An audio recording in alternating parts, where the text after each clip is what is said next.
at 329 Patrician Way in Pasadena at the home of Richard Easterlin and Eileen Crimmins. And I have Richard right here, and he's going to tell us about his role at the National Bureau and what the National Bureau meant to him, and anything else he wants to talk about. See the date.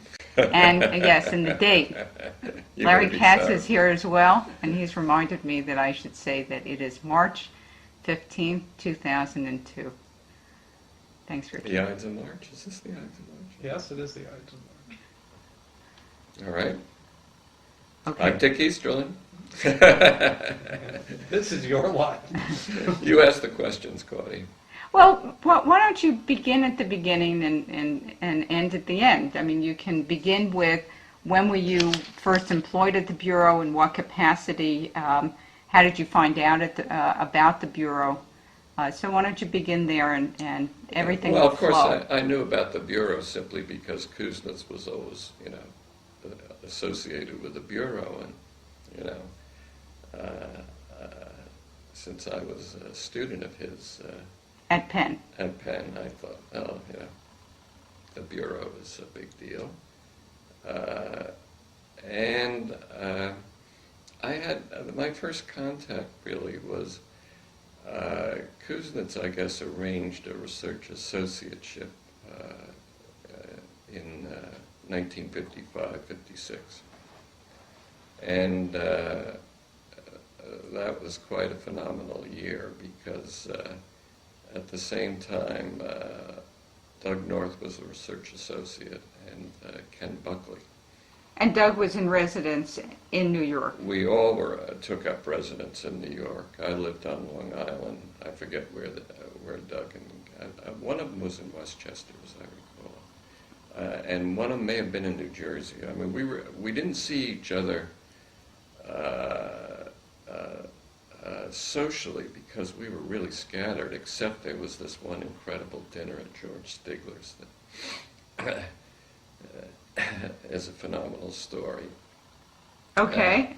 You want to hear that? Why not? I have 5 hours. You may have to censor this, you see, because well, There's no censoring. All right. Well, I mean, Stigler is sort of the great potentate, and of course we are the minions that are invited to his home for dinner with our wives. And so, as I recall, Stigler lived in Manhattan. And, my view of Stigler was always that he was not really NBER. I mean, he wrote these books on price theory and that sort of thing. And he had this strange affiliation where he presumably did some empirical work, but I never knew him to do any empirical work himself.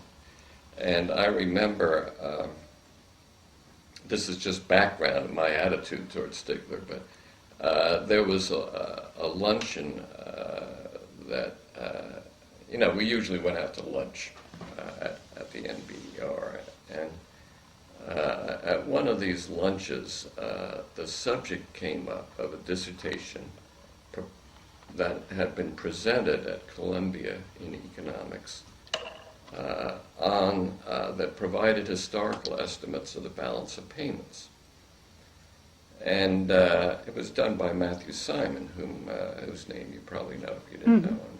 He, a hard-working, serious economic historian, and he had done a good job of putting these estimates together. And here's Stigler, at the National Bureau of Economic Research at this luncheon, and he's saying, and the question that he's posing is, well, now, do you think a dissertation on estimates of the balance of payments for the United States is appropriate for a PhD in economics? Well, Stigler's view on this was quite clearly that it wasn't, and I was sort of really taken aback. here's this guy that presumably is an NPR person.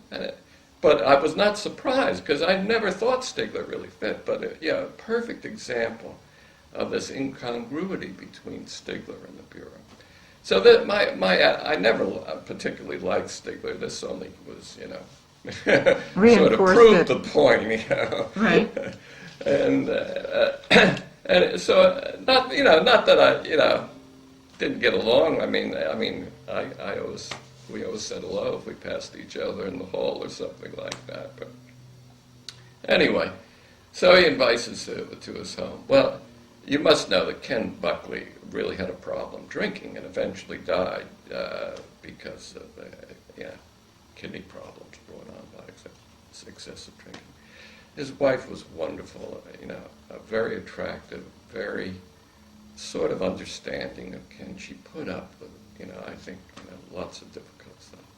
Ken was a really smart guy and a really able economist and economic historian who did, some very good empirical work on Canadian national income. He sort of had association with Urquhart and so on.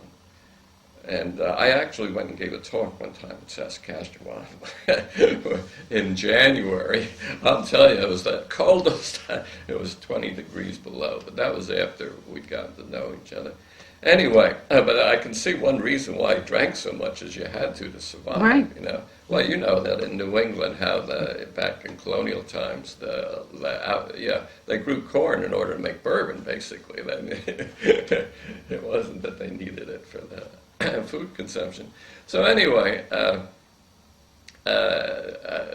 Ken would naturally get well primed for an affair of this sort. So he came, and then Doug was there with his wife, who was quite attractive. There's a reason why I mentioned her attractive, and my wife was quite attractive. See, we were all, young group, and 25, 30 years old. I don't know. We're sitting around the dinner table, with Stigler and his wife, and we're chatting and so on. And Ken's not saying much, And there's a pause in the conversation. And Ken looks around, looks around the table, sort of bleary-eyed, he says, he said, by the way, Stigler's wife is attractive too. Right. I'd like to fuck every woman here. That's what Ken Buckley said. This is what Ken said. Yeah. Well, if you know Stigler, he is never at a loss of words. Never. This was the one time his jaw virtually dropped to the table. And a silence descended on the room. Well, eventually we moved on to other things, but it was a situation I greatly enjoyed, as you can appreciate. George did, and you know this. I was a student of Stigler's, and so I absolutely agree with you that I remember when I knew of his involvement with the Bureau, not knowing of the work that he did when I was a graduate student, it did seem incongruous. But then when I was, when I began to read more of the material that had his name, that seemed incongruous because, his early work at the Bureau is sort of very, somewhat meticulous data collections on somewhat interesting but not Stiglerianly interesting topics such as teacher salaries and aspects of the service sector, transition from domestic service to other things. It was somewhat incongruous, and were he alive, I would ask him how he got involved in that and what he thought of it, but I can't do that. And I had a high regard for his price theory book. We used it when I was a graduate student. He wrote extremely succinctly, but quite elegantly. and it seemed like none of the work he did at the Bureau ever had that type of distinction, No. which is probably further testimony to the fact that he was didn't fit very well there. No. So do we think he did this because it was lucrative? What? Yeah, was the Bureau, it was, how- of course, money. The Bureau didn't have a hell of a lot of money at the time, but yeah, there was something in that, and I don't know. I mean, I never knew too much about the Columbia NB or linkage, and that must be how he got drawn into it. But it just seemed, it didn't seem like something that would appeal to his preferences at all. So, yeah, I don't know how to explain it, whether it was... Because Milton got involved in 1950 with the Bureau through Burns, whom he knew as a graduate student when he was at Columbia. And he says, because he needed the money, that it was additional funding. I think that these were summers, and in part, maybe needed the money was second or third to some other reasons, and one of them was true devotion to Arthur. That Arthur said, I want you to do this project, I need you to do this project in monetary history. And Milton came to New York. Mm-hmm. So I think that there was, and it's hard to believe that Stigler was devoted to anybody. Arthur was also was Milton's undergraduate teacher. Well, that's right. Milton first got to know Arthur when Milton was at Rutgers. Mm-hmm. But I think that it was mainly when he was a graduate student. He was first at Chicago where he met George and where he met Rose. But let's get to Richard, not to Milton and George. So I was there at the Bureau for a year. 55, 56. Yeah, and basically, I just did sort of more work on what I'd been doing on state income at Penn, and I wrote up a very descriptive piece in Kuznetsyan style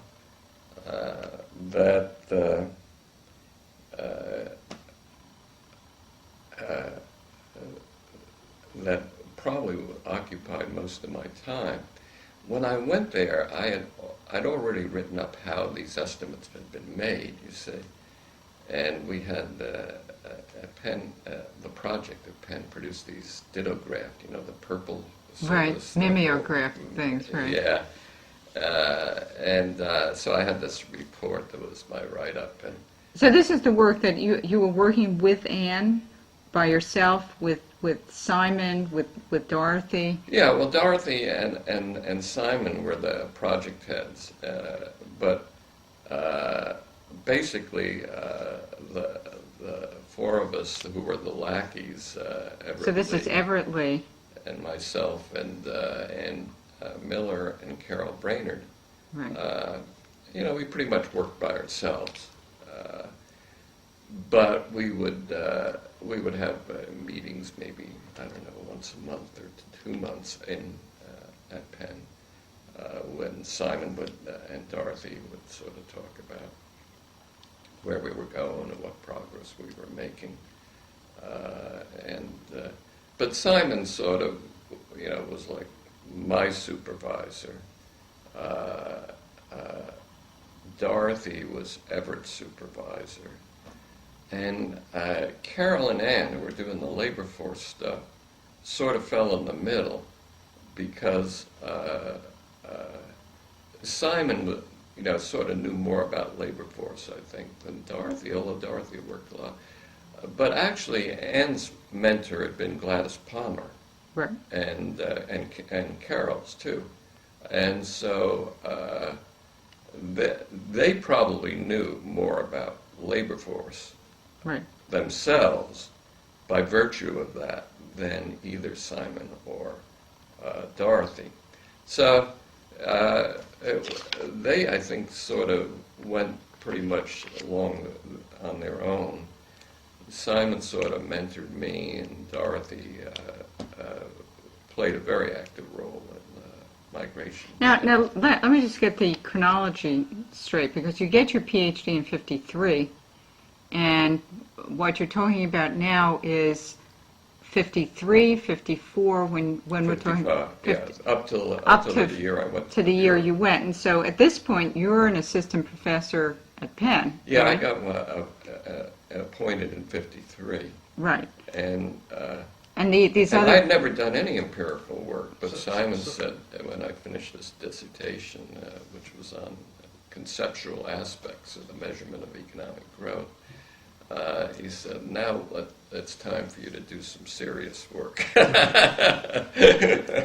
And so he says, how would you like to, come and work on this project that Professor Thomas and I are starting?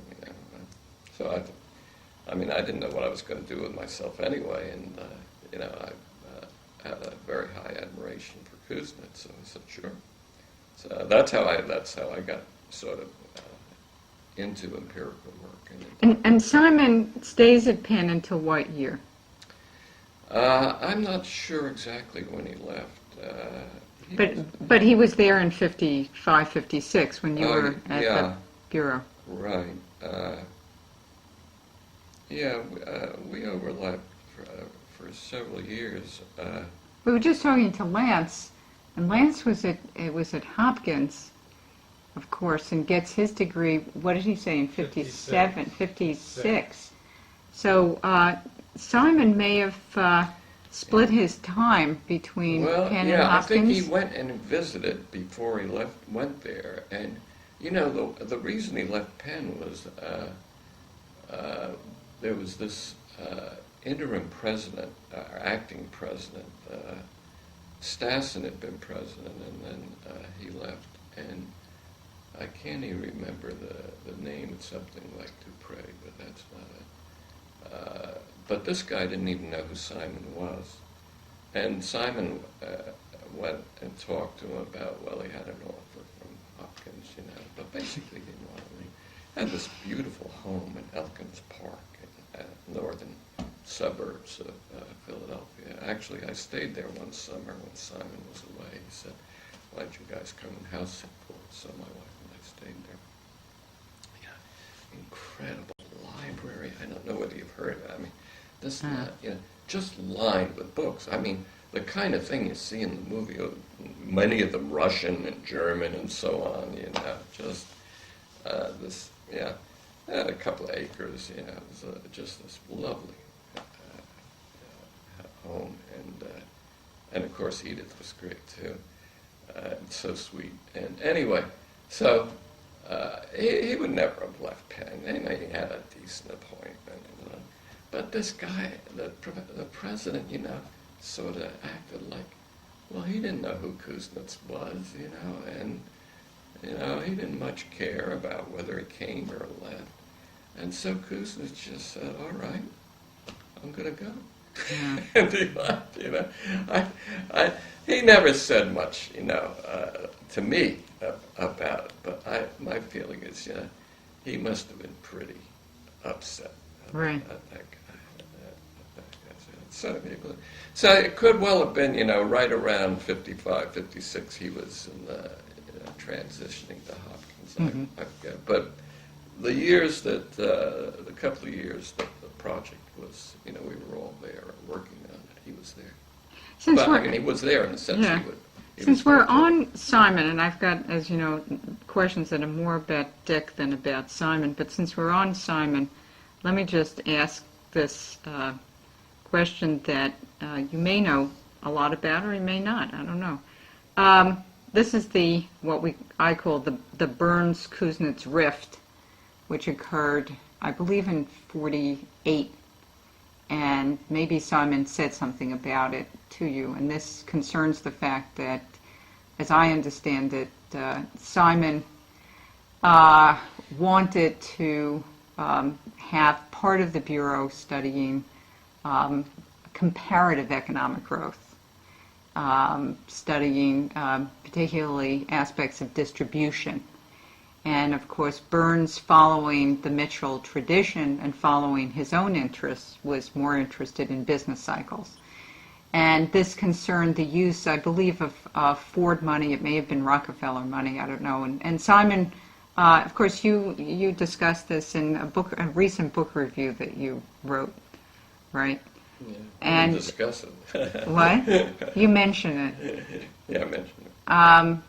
What do you know about this, and in particular, what was Simon's feelings about it? How did it change Simon's attachment to the Bureau? What can you illuminate? Well, most of it is speculation. The one, I had not known until, there was some occasion. I may have asked him at some point, why this work of his on comparative economic growth wasn't, a Bureau project. Right. For a long time, our relationship was, he was God and I was, Right. way down at the bottom, because, there was many years age difference. And Simon was never that approachable. He always Right. was, shy. And so, until later, after 25 years, I would ask him questions more, and I can't remember when it was, but he said, the problem, he had proposed this to the Bureau, and Burns had turned it down, and by then I guess he wasn't, feeling too, upset about it, but I think at the time, I can only imagine, he and Burns were like, the Peter and Paul of Mitchell. And he had a vision that was obviously quite different from Burns. And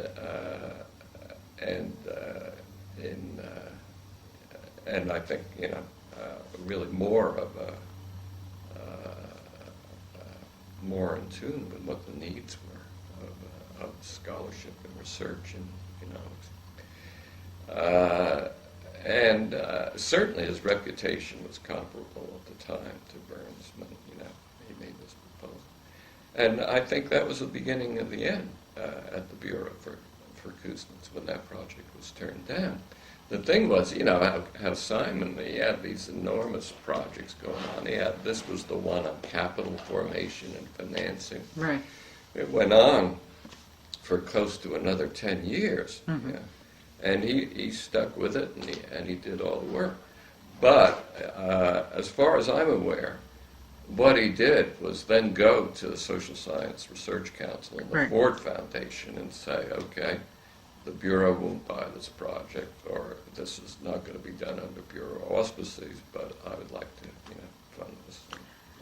That's what happened. In part, the beginning of the end of Simon at the Bureau was, as you say, this proposal.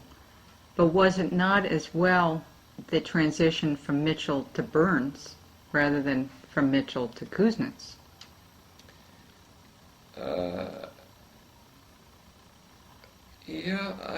I don't know how to answer that.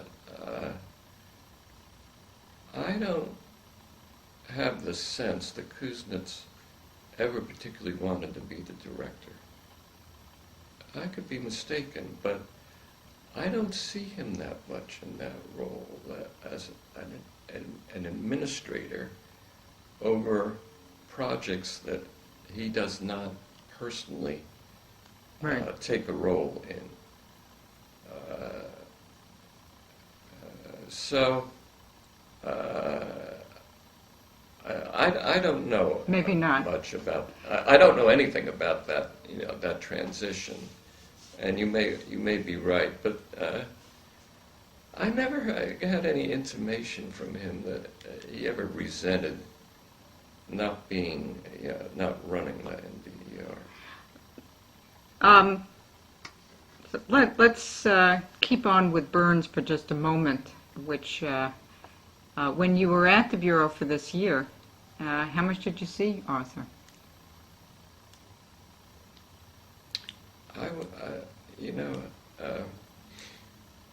Was he the director? Sounds like not a lot. Right.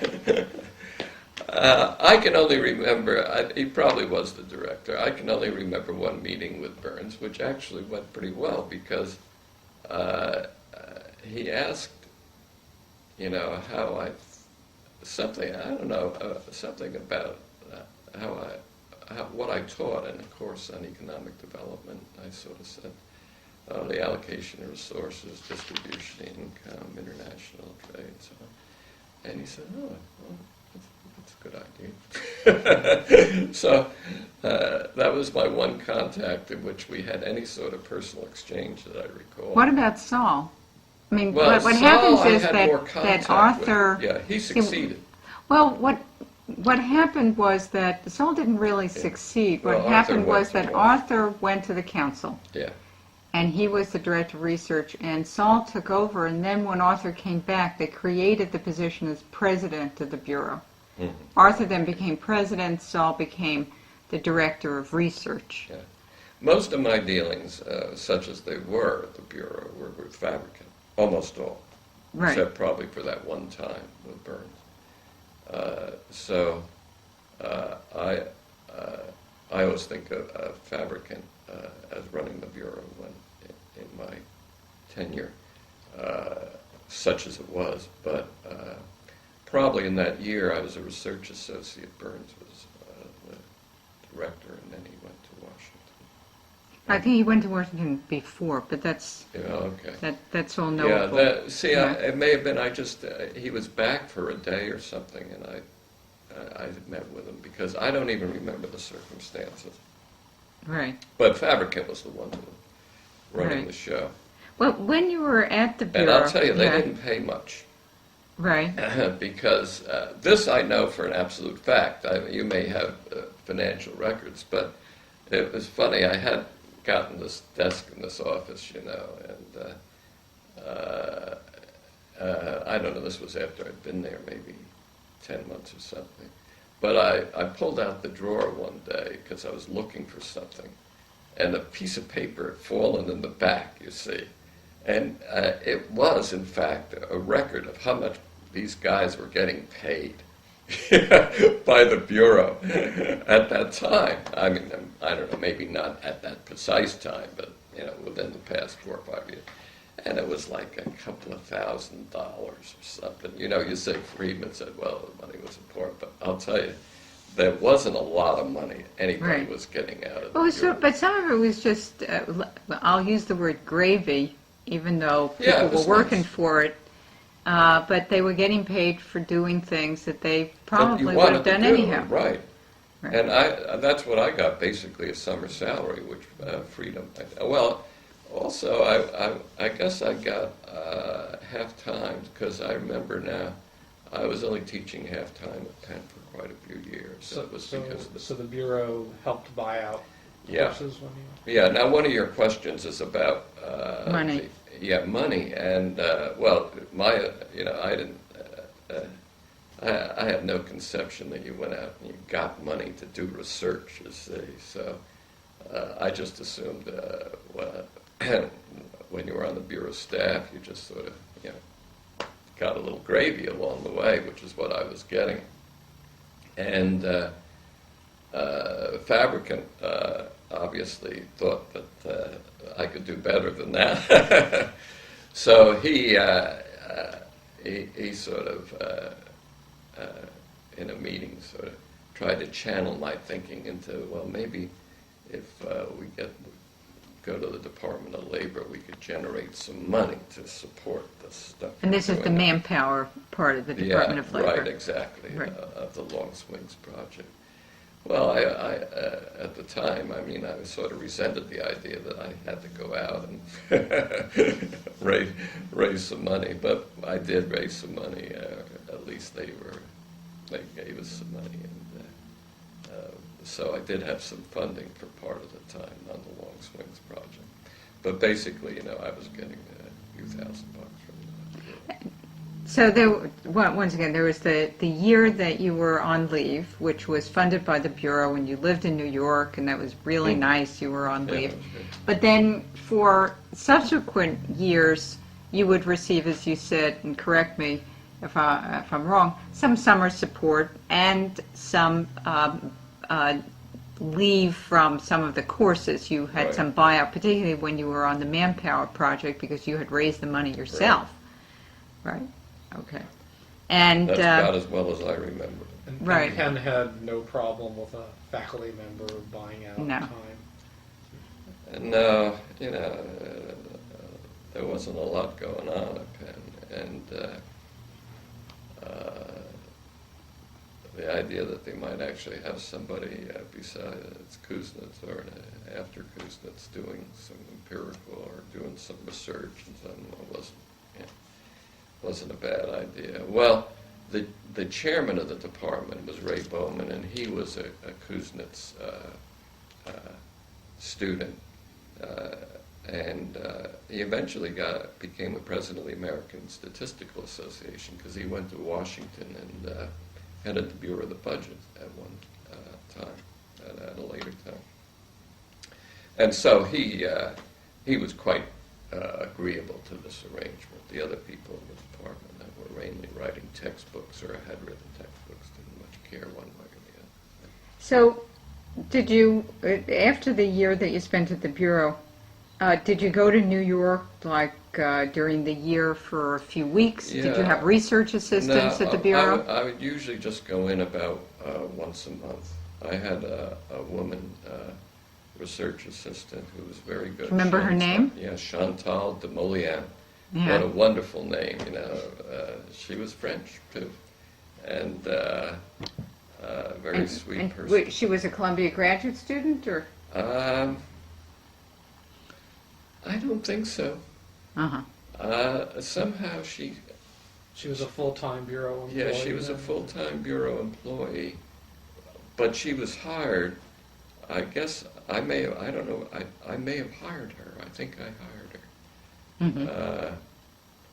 I had an earlier research assistant, Marcel Tannenbaum, who Mhm. was a graduate student at Right. Hofstra. Or he had been undergraduate at Hofstra, went to Right. Columbia. Right. And he was very good too. But then he got his degree and went on. And I think probably that's when I found Chantal. She applied for the job. And did you ever spend part of a summer at the Bureau? No. I basically just would go in, back and forth once a month, thinking not a bad trip. Right. You mentioned before about the very important Lee Miller Brainerd Easterlin, sorry for putting your name last there, Kuznets Thomas project. And of course this project sort of, in some sense, it once again, in terms of odd aspects of the Bureau's involvement, this project had a life of its own. It gets published under the imprimatur of the American Philosophical Society in Philadelphia, and yet part of it is a Bureau project, in part because you were there that year, and a piece of it goes into the important Williamstown Conference volume, the CRIW volume. So am I right? That was the relationship between that project Well, that was how I and... came to get connected to the Bureau, but I never think of it as a Bureau project. No. And I was going to mention, when I first got there, I circulated this dittograph thing, and thinking, well, everybody at the Bureau is enormously interested in how you go about Right. constructing estimates. I never got any comment from anybody on that. Yeah. So that was a little disillusioning. But the reason I got connected to the Bureau had nothing to do with that project, except that, it sort of gave me credentials of a sort, I guess.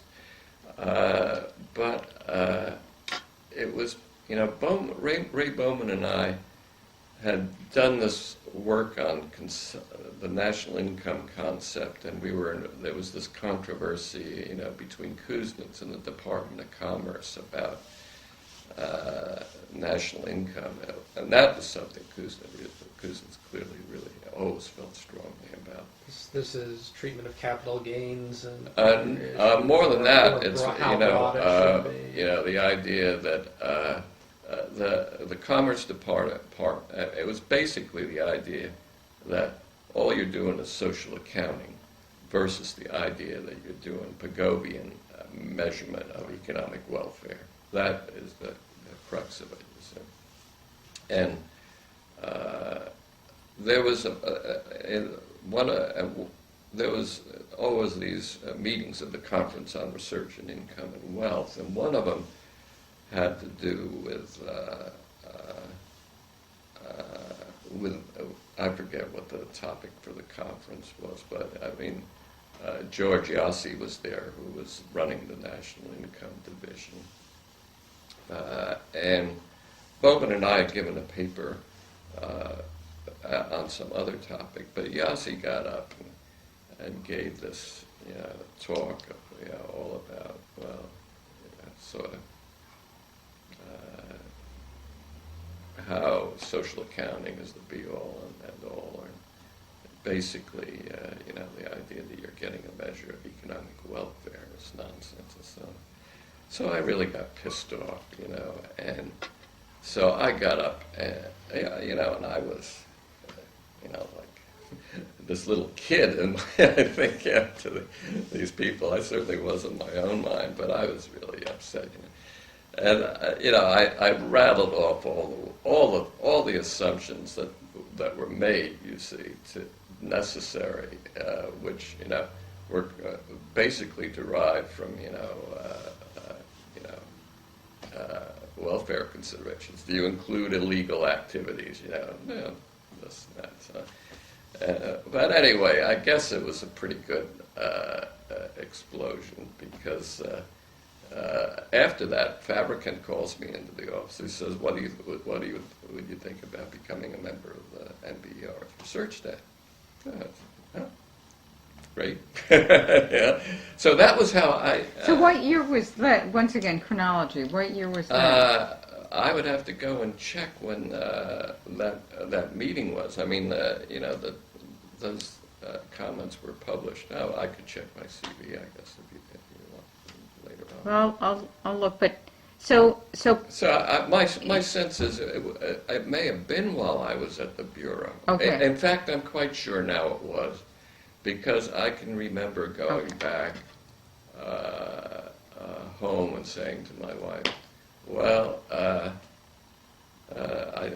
was quite elated, in fact, quite proud. Well, I've been asked to become a member of that. So it was during that period I was there. So that's when you switched from having this year to being on the staff. Right. And that's when your So name becomes part of the annual continue reports. As a member of the staff, but, I'd be at Penn. Which you did for the next 10 years, from 56 to 66. Exactly when, and I guess I was to continue. Well, on your CV, you list yourself as a research associate. Well, this is a research associate in 55, 56, and by that you mean that you were on this year. Right. But you're a member of the research staff from 56, so it was right at the end to 66. Okay, that's right. And I Oh, that's right. And 57 is the first year you're listed as a staff member in the annual reports. Okay. Okay? And I think the idea was I was to, do sort of demographic aspects of Abramovitz's long swings Right. project. Right. Now, the state income project, of course, built on work that had been done very, very early at the Bureau on state incomes. Yeah, well, built on is a little strong. Okay. Superseded. No, I mean, the way I went about it was entirely, Simon's idea. And I don't think I went back and looked at that earlier work until I started trying to make some comparisons. Yeah, he had mentioned that work, but that didn't provide the model. Simon sort of, had the conceptual model about how to go about doing this. And, Can you say anything about that, or? yeah, well, it was basically the labor force estimates would be sort of the basic structural, give us the industrial distribution. So what we needed of the labor force, what we needed were per worker income figures for the various sectors. And I was doing manufacturing, so out of the manufacturing sector, you were getting these estimates of wages per employee. And This was from Census of Manufacturing. yeah, right. And similarly from agriculture, you could construct construct a new estimates of net farm income by state. But beyond that, there wasn't much to go on. You just knew that there was this other, All these other people. all these other people that you had So nothing you had much to estimate. some estimates from censuses of the other. Yeah, or laws. national, or I can't even remember now exactly where the other numbers came from. And as I mentioned, a couple of years ago in some article I wrote, I probably would have made better estimates if I'd known a little economic history, American I economic thought you were going to history. say you would have made better estimates if you knew how much they were going to be used. Yeah, well, I did suppose. I think I did assume that they would be used, and I think they came out reasonably well, and I got a little better educated as time went on. But that was the basic conception. So the labor force distributions that Brainerd and Miller put together were, fundamental Right. to the design. And then, the stuff I was doing on manufacturing provided another key component, but then I had to do agricultural as well. So, it What was about just out of curiosity, the price side, the problem with price indices? Yeah, well, I looked some at it. I didn't try to do anything about adjusting for the differences. Right. of So prices. these were stated as these are nominal Right. prices, unadjusted.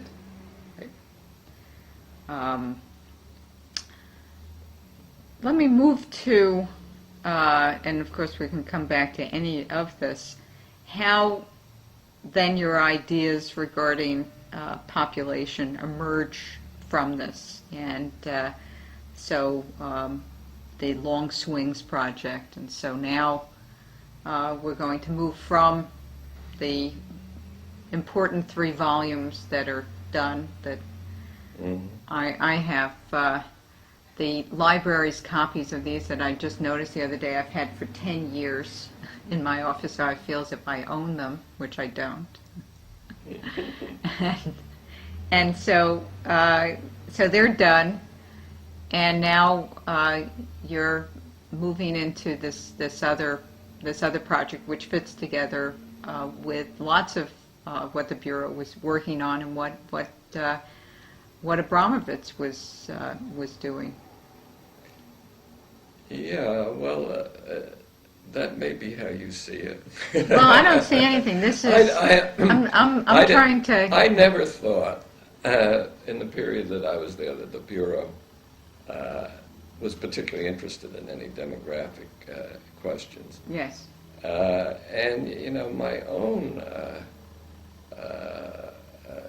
experience and thinking changed quite a bit. You know, Dorothy Thomas was the key influence because when we were on this project, she made me go to these population association meetings and get to know who the demographers were. I mean, there were no other economists there, you know. So- I didn't know. So what was her position actually? She was a professor of sociology.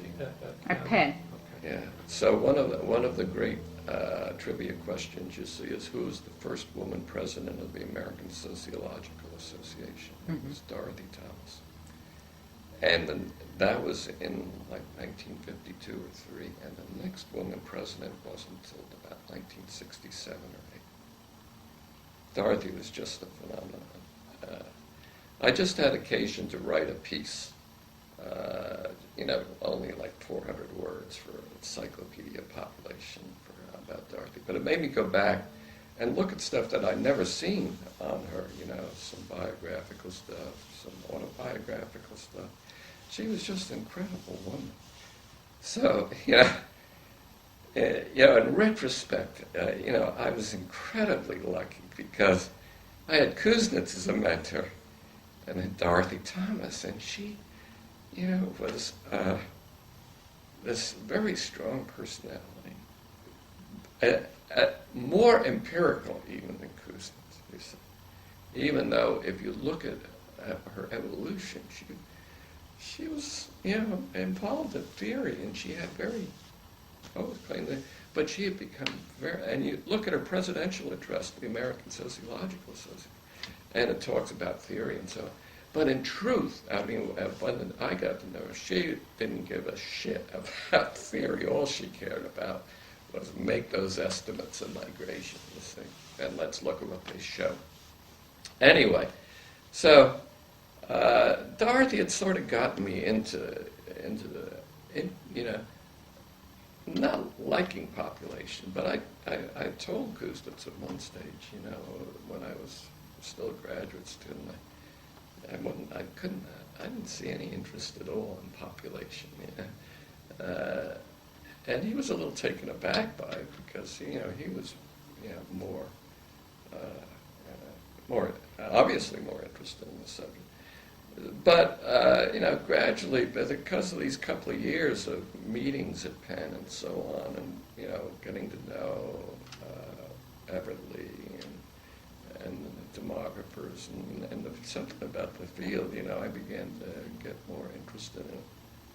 So then, I think it was that Abramovitz wanted somebody to work more on the demographic side of the Long Swings project. And my initial take on that, I mean, Abramovitz never provided any supervision, and Kuznets provided no supervision either. And so I was just off on my own. And you know, I was totally empirical, you know. So I was gathering all kinds of data about population and labor force, and just trying to see whether they showed these fluctuations. You know? God knows I must have spent several years on, you know, just compiling these things, including like going to, you know, at Penn they had this library. I forget whether you came after the new library. Right. There was this old library, which is where the building they once said was a transplanted railroad station. You know, it was between, if you're facing toward the city, and the new library is on the left, and College Hall is on the right. This is the building right in front of you. That was the old library. Yes. I forget what it became after. Well, they had like dungeons down in the bottom of this thing, you see. And I wanted to see these state health reports that had statistics on births and deaths, you see. So they gave me a light, one of these long cords, and a light. Uh-huh. And this place was so incredibly dusty. It was like these caves, and I was going around pulling these reports down and copying down. Oh, they had wonderful pictures. This was like in the 1870s, what gonorrhea looked like, and so on. It was just, but this was the sort of thing I was doing for a couple of years. I was just accumulating all these data.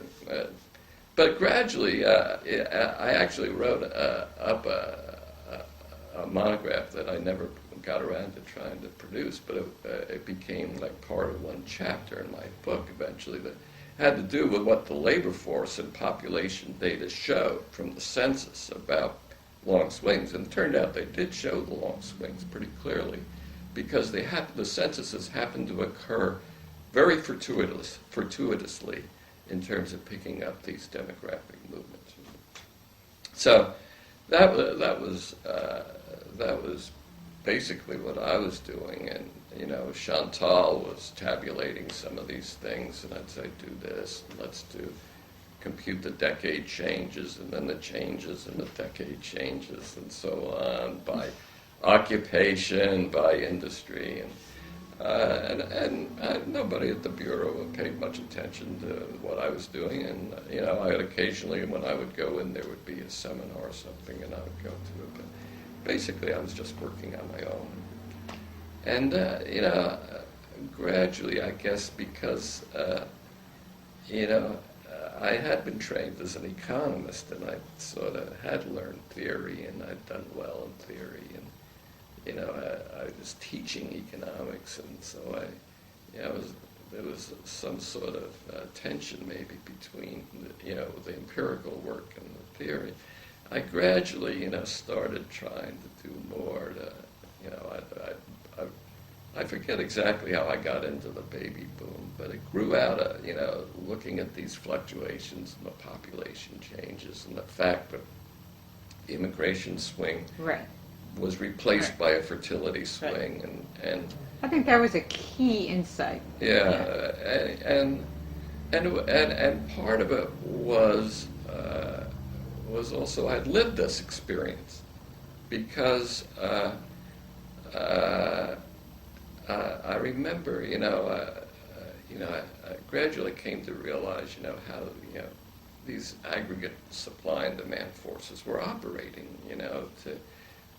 Here we were in this incredible post-war boom economy, and how the immigration had been cut off by legislation, the entry into the labor market from natural increase of the population was way down because of the fertility. And the result was, young people were in this exceptional circumstance that I can remember sitting with Al Phillips, who was a colleague of mine, and it was probably the late 50s or something. We were in a bar having a drink. I said, Al, we're in this incredible situation. I realized, finally, this was sort of like what our whole generation was about. Everybody was, find it easy to make money. They didn't have big aspirations. We'd come out of the Depression,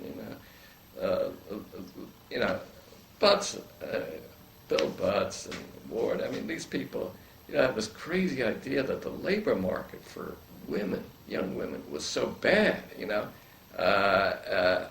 that's why they were having kids. The labor market was good. It couldn't have been anything farther from that. I knew it from personal experience. These guys writing 20 years later, they didn't have a clue what was going on. I mean, the labor market was incredible, but all these young women were choosing to get married and have kids because the job market was so good for the men. They could just pick and choose, and that's what was going on.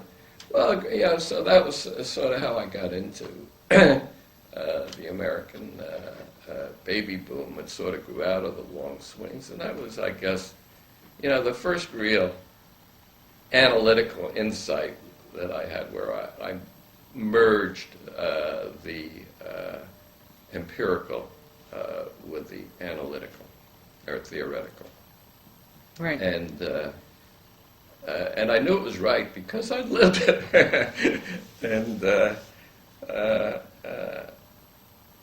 that sort of got me on this track, sort of, you look at the data and you try, and so, then I got more into trying to understand the mechanisms of the long swings and, reconciling some of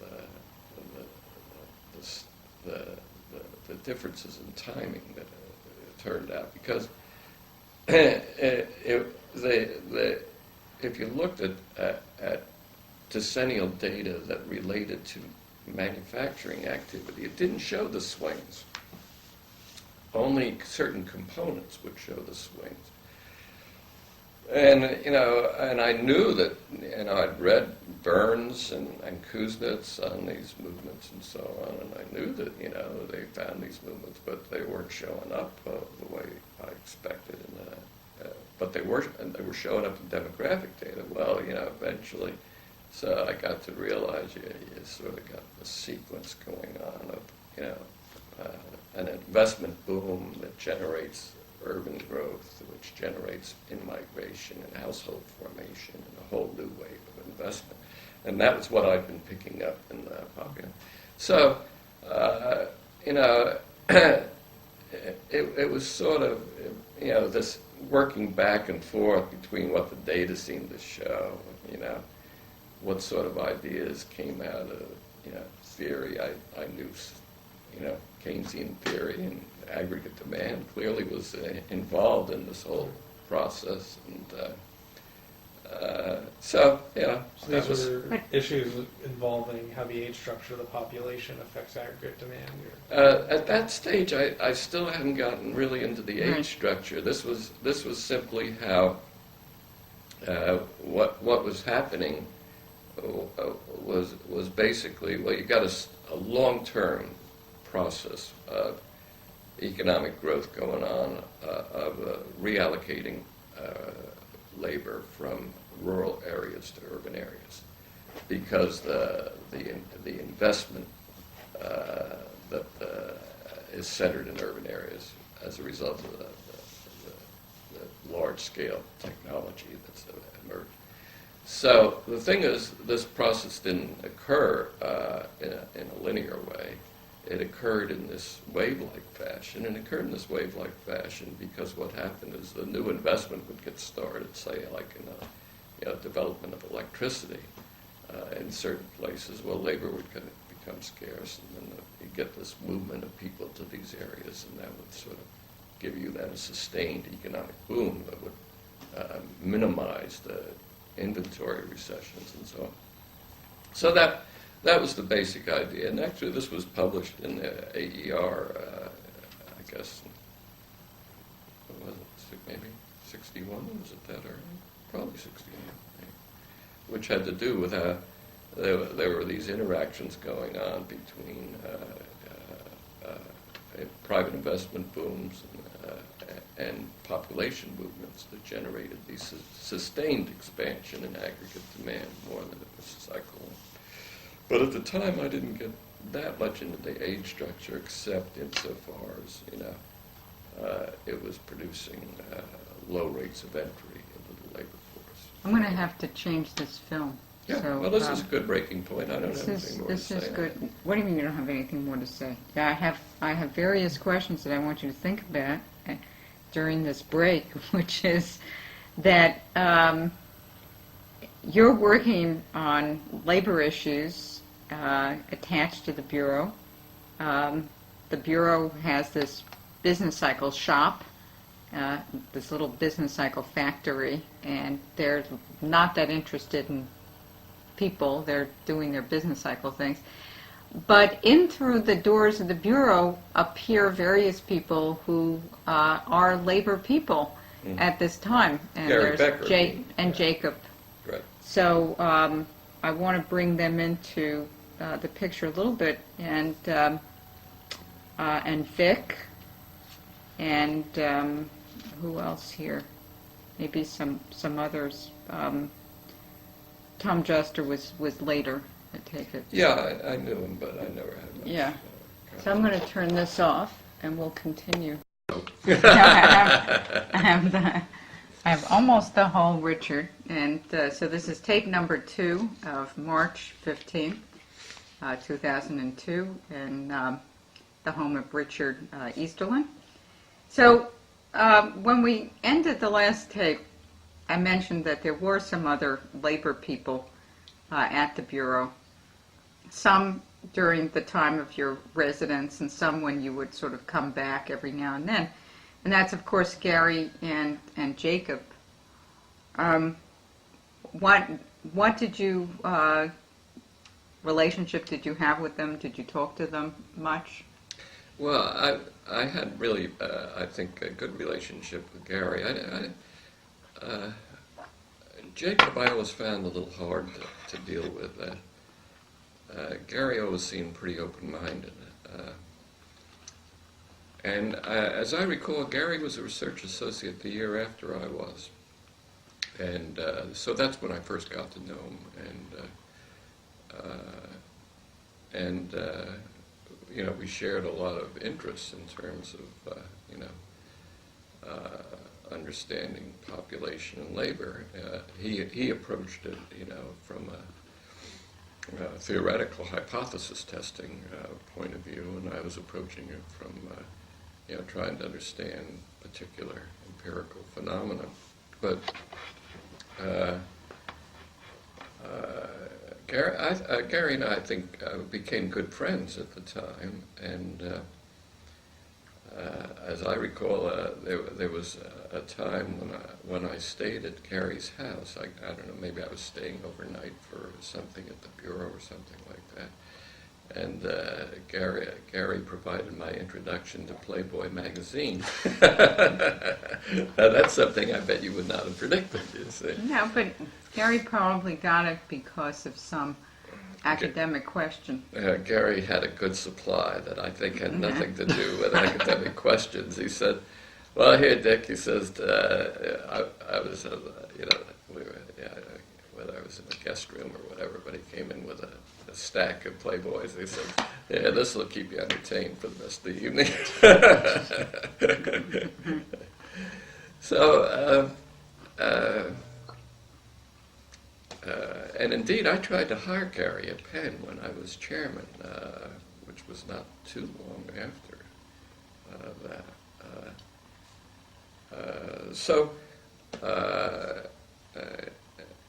Yeah, Gary had, you know, he really had more, I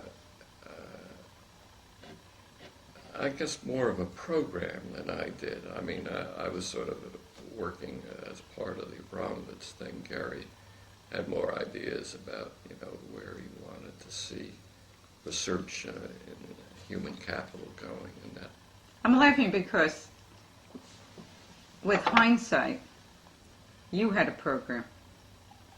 And I think that Gary would say that he didn't have a program. Well, it's nice of you. But it's true. So, you know, over the years, I mean, Gary and I have not had, you know, any sustained contact, but we've always had friendly get-togethers. What about we've ended up yeah. pretty much on opposite sides of how you go about studying things and, you know, what's right and what's wrong. But aside from that small difference, I think we still are close friends. I think of him as a close friend. What about Vic Fuchs? Oh, well, Victor, actually, I tried to hire Victor, too. Victor, however, got, I think, well, the department wouldn't hire him. I don't know why they wouldn't hire him, you know. This was at Penn. By that time, What year are we talking about? I guess the early 60s we're talking about. Well, his good work was yet to come. I mean, Yeah, he that's was true. a It was late good bloomer. work. But I thought he was I thought he was a smart guy.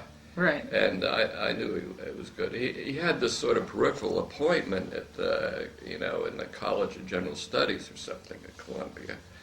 And I don't know, I guess it was, his status didn't look good enough to the part.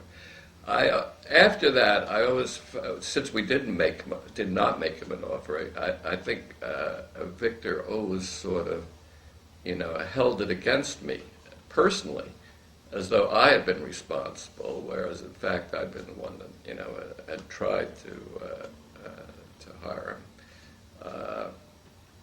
But he was always very sort of critical of Penn and things that I would discuss with him. I don't know, but actually, in our early get together, Victor and I, he was more empirical certainly than Gary, and though I think somewhat too amenable to influence by Gary, but he had ideas similar to mine about the baby boom, and actually referred me to a little piece he'd written in the popular press that sort of had some of the same notions. And so Victor and I hit it off well, I thought, until things got a little frigid after this unfortunate. But you never want to be a chairman, I can assure you of that. And Jacob always, he just was inflexible, So I don't know. Well, there was one time when I don't know. There was something I wrote about the labor force, and his view was, well,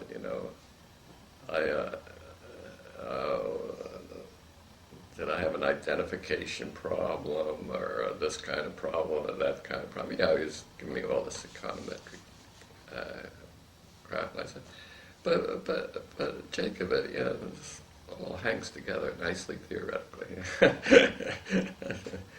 Why don't we focus on the substance and not the methodology? Well, that was the problem I always had with Jacob. I mean, Yeah, I think that Jacob wasn't good at give and take. Yeah, I think that Good at Jacob give. had a very good sense of his agenda, of what to follow. He knew that he was starting the day and he was going to get to B and then go to C. And in that sense, I think he was somewhat inflexible. Yeah, I and think Gary was he's- always much more open. Gary was completely open. Gary's story about how he got involved with the Bureau is that someone came to him, maybe it was Arthur, maybe it was George, I don't know, and said, all you have to do is write a grant proposal and we'll give you summer money. And Gary said, okay, that's fine. And he went off and he wrote this proposal. He said, well, what am I going to write about? He wrote about this thing that, he had talked in Chicago to Ted Schultz about human capital. And then he got the money, and then someone said, maybe Arthur or George said, well, now you can do whatever you want. And Gary said, well, I didn't know what to do whatever I wanted, so I decided to do what I promised. And so in that sense, there is a tremendous amount of flexibility, and there still is in Gary. Yeah, I agree. Bob Lipsy, did you talk to Bob at all? Or Sure, What yeah. about Ruth Mack? Did you see Ruth? Oh yeah, well Both of actually, those. Ruth was sort of. I tend to think of Ruth as being in my state as sort of a peripheral member of the Bureau, because if you weren't at Columbia or if you weren't at NYU, Right. in New York and at the Bureau all the time, you weren't involved. I thought she was at the Bureau 100%. Well, it may not fit her, but somehow she doesn't seem to. I don't know. She didn't fit, but Maybe you I didn't always like, liked Ruth. I you mean, didn't she like was. hides and shoes. Hmm? You didn't like hides and shoes.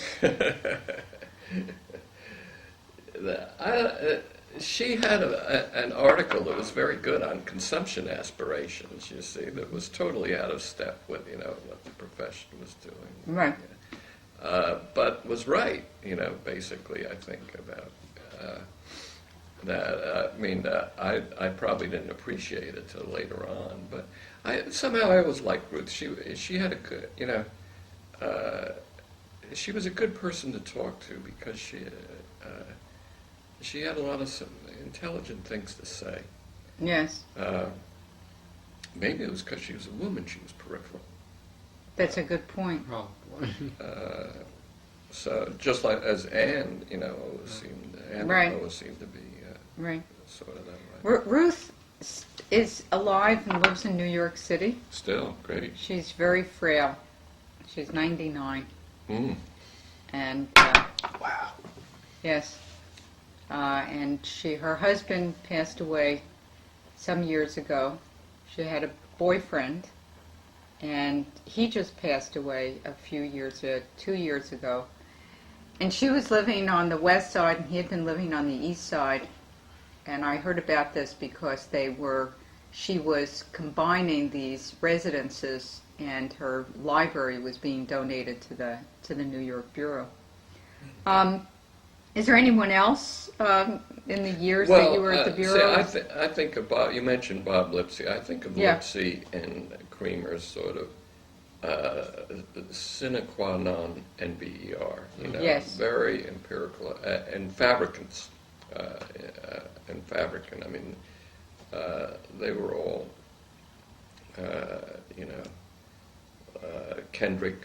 John Kendrick. Let's do the numbers, and it was a view that I had at one time, and it's a view I wish had some support in the profession. Now, Well, come to Cambridge. yeah, well,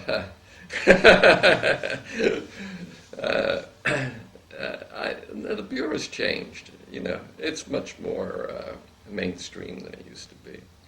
The Bureau is completely different. Yeah, the right. Bureau is Let's an put it this umbrella way. organization. Right, Yeah. exactly. Just If the takes Bureau whatever's weren't already there, going on. most of that work, almost all that work would be done now. Yes. Okay. Back in the 30s, 40s, and even 50s, if the Bureau weren't there, that work would not have been done. That's right. There's no it question. represented a distinctive strand of It work. just facilitates stuff that's taking place anyways Right. now. It's not really. Yeah. But I didn't. So Fabricant, I found it to be a very difficult person to get along with. So, Yeah. He was a director, and he had his views, and he just always seemed to be thorny, and I never could ever feel like, friendly toward him, or that he was friendly toward me in any way. It was sort of like employer-employee relationship. And I knew his work pretty well because I read most of the stuff these guys had done. And it was very solid, respectable work. But somehow, even though he did hire me,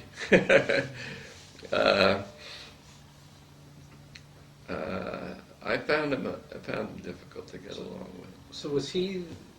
If you were at the Bureau, he was the main sort of administrative He was the main person administrator. outside, research associate. Yeah, or during scholar would interact. during the time that I was mainly involved, I think by the early '60s, although this project was still going on, I wasn't.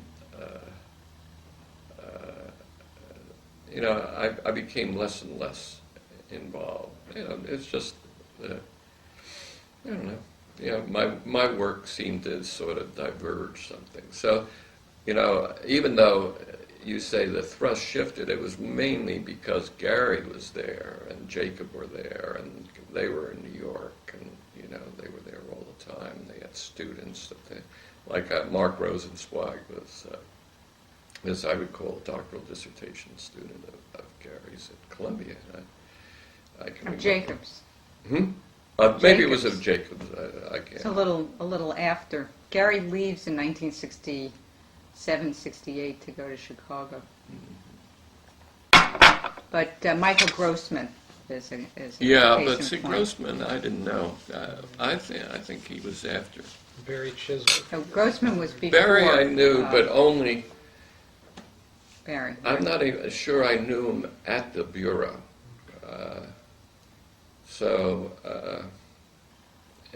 It's part of it was simply I was not that much involved, but whatever it was they were generating in this area of human capital, I don't think I take any credit or responsibility for.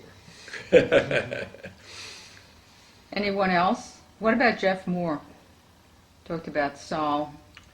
Yeah, well, of course he's sine qua non too. But yeah, Jeff was a good guy, but totally interested in his stuff. Nothing else. Well, what did you think of the business cycle shop? I mean, did you ever think, well, there is this part of the Bureau that's devoted to business cycles. It's this little factory in which they did business cycles, or was it that you felt that your work was a part of that, of the business I cycle felt my project? work was related. Right. I never had the sense that feeling was reciprocated. But by virtue of my association with Abramovitz and of Abramovitz's approach to long swings, we generated some of the standard NBER measures. We computed averages over the NBER business cycles Right. to show the long swings and so Right. on. And so I had a fair exposure to some of the business cycle methodology, and I thought it was good. I thought it was worthwhile. Where was Mo living at the time? He was in Stanford. So he would just come back for a week at a time, or how did you? Yeah, I'm not even sure of that. I guess my big the time when I had a real opportunity to interact with Mo was I visited at Stanford in 1960-61, and that's when I was still working on all the long swing stuff and the American baby boom and so on. And so that was when Mo and I had a reasonable amount of So interaction. prior to that, But it was, before that and after, Right. we had almost none, I'd say. right. So it was just that you would read his work, you would do your work, and Right. if you read the annual reports, there would be Mo's section, and then there'd be your section, and so it gave the impression that these were two people who talked to each other, but Well, read each other. read each other. Well, that's good. Did you ever see? I throw this out because he entered everyone's work, and he was behind the scenes, and that's Irving Foreman. Oh, Irving, he was a great Irving, guy. yes. And he taught me a lot about how you construct a figure. So Irving was the draftsman of the Bureau. Right. He understood He was a prickly numbers. guy. He was a prickly guy? Oh yeah, he was absolutely certain about how to do things. Jacob Viner always talks. There's a story about Jacob Viner, Is how it?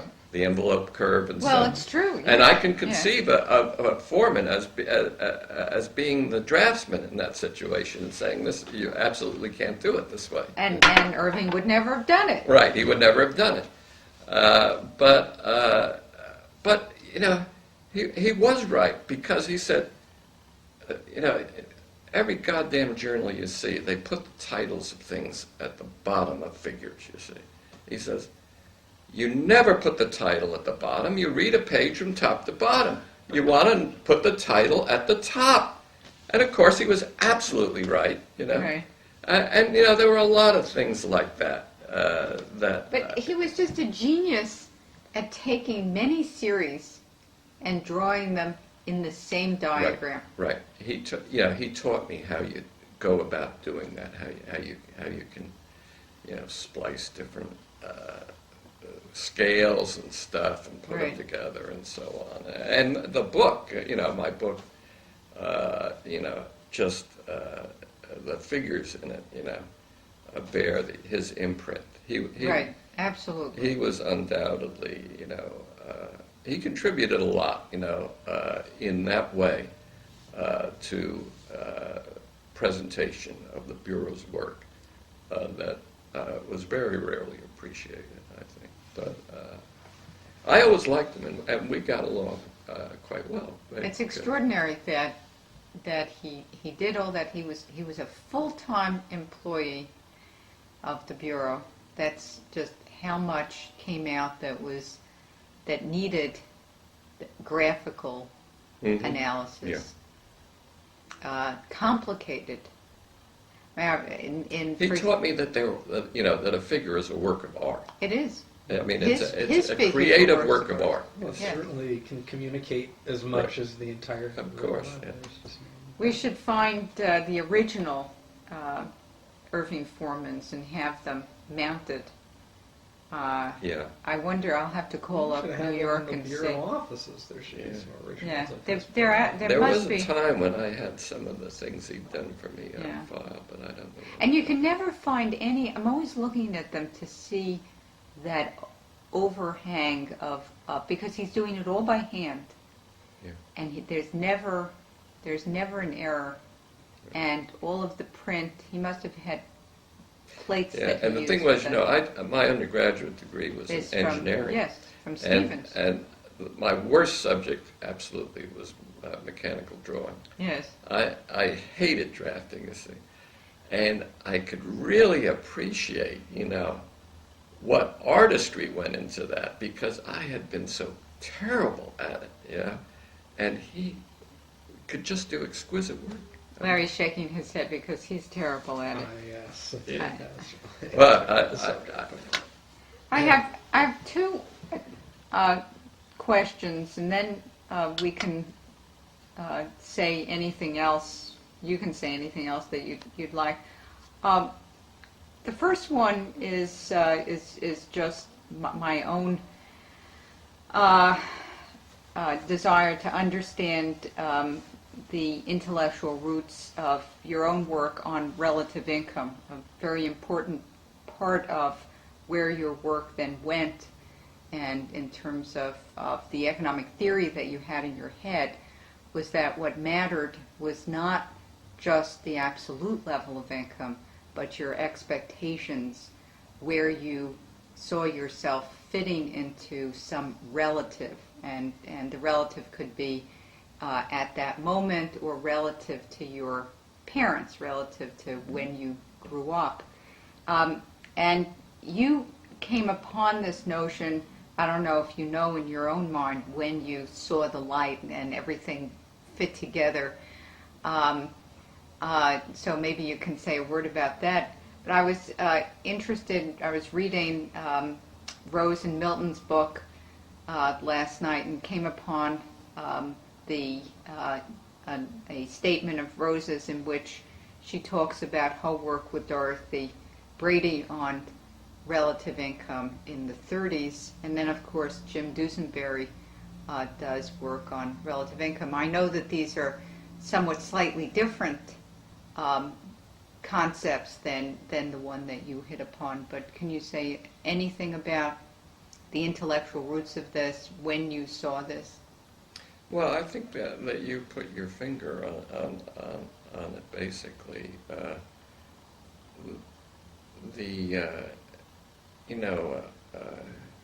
When I was doing graduate work, and then subsequently when I was teaching at Penn in a graduate course in economic development, there was always this big controversy about the savings ratio, and Duesenberry's book was, directed to that, and Modigliani had written, more of a time series type of analysis, but both of a relative income nature. And so I've been teaching, Friedman, consumption function, and these other various views, and so on.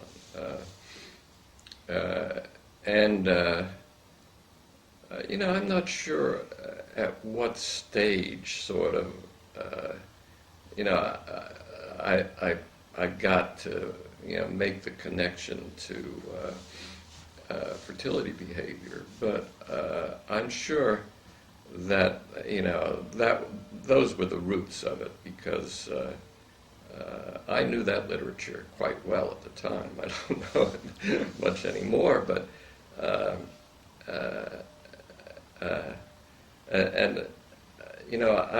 I sort of, in the NBER book, when I got onto the baby bust part of the thing, I tried to do more of looking at some indicators of the kinds of backgrounds that people came from that might have influenced their aspirations. I remember trying to look at some of Goldsmith's work, Ray Goldsmith's work. Now, there's a name you didn't mention. Ray was quite a great personality, and quite an influence. I didn't know he was in residence. Well, he was in and out, but I always sort of liked Ray. And I knew him because of his close association with Simon. So we sort of shared a mutual admiration for Simon. I'm not sure, exactly when. I think, I sort of had started playing around with the idea of aspirations, and gradually I realized that basically this is what Duesenberry is, and so I would talk about in the savings ratio and Modigliani, and so it sort of merged, and I think that's basically the genesis of it. Mm-hmm. And then